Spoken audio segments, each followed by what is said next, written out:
The soup was still hot when it hit my scalp. Greasy beef broth ran down my face, soaked my shirt, and dripped on a birthday cake my mother had been smiling over just seconds earlier. The room went silent for half a heartbeat. Then my brother laughed, loud, proud, like this was the punchline he'd been waiting years to deliver. Everyone stared at me. No one moved. Not my uncles, not my cousins, not even my mother, whose birthday candles were still burning, while her eldest son humiliated her youngest child. My brother wiped tears of laughter from his eyes and said, "Relax, it's just a joke." That word, joke, rang in my ears as the smell of beef and onions clung to my skin. I didn't yell. I didn't cry. I slowly set my napkin down, stood up, and said, "I'll be right back." My brother snorted, already turning back to his phone, confident I'd go wash up and swallow it like I always did. What he forgot, what all of them forgot, was that this party, this house, this entire comfortable evening existed because of me 5 years earlier when my brother's business failed and he burned through our parents' savings. I was the one who stepped in. I paid the mortgage to stop foreclosure. I covered medical bills. I quietly became the emergency fund for the whole family. They called me reliable. They called him fun. Guess which one got respect?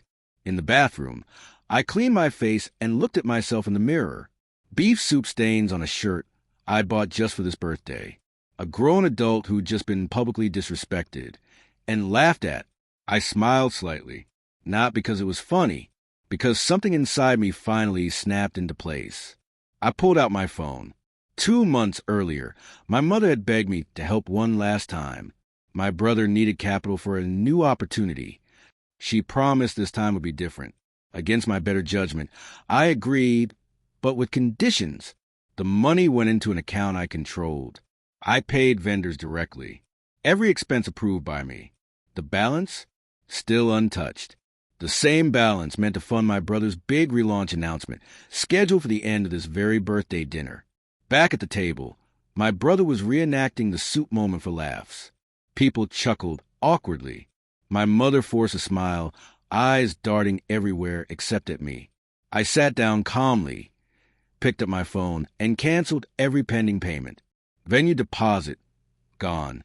Supplier transfer, reversed. Marketing invoice, voided. Then I transferred the remaining funds back into my personal account. Confirmation after confirmation lit up my screen. Then I stood. "I think it's time for my gift," I said, loud enough for the whole room. Everyone turned. My brother grinned, assuming I brought something flashy to make up for being the family joke. I handed my mother a small envelope. Inside was a paid-off receipt for a credit card debt. Her hands trembled as she read it. "For you," I said softly, "because you deserve peace." Then I turned to my brother. "And for you," I continued, my voice steady. "The business funding is gone. Every dollar. I'm done being your safety net and your entertainment." His smile vanished. "What are you talking about?" I tilted my head.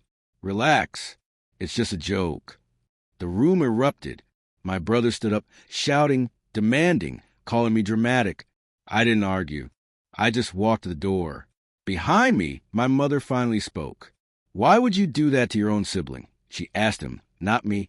Silence fell. I didn't look back. That night, messages poured in. Accusations. Guilt trips. One voicemail from my brother. Furious at first, then desperate.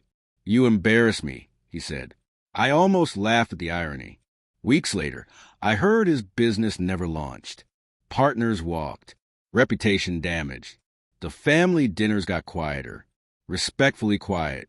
As for me, I stopped showing up where I wasn't valued. And no one ever poured soup on my head again.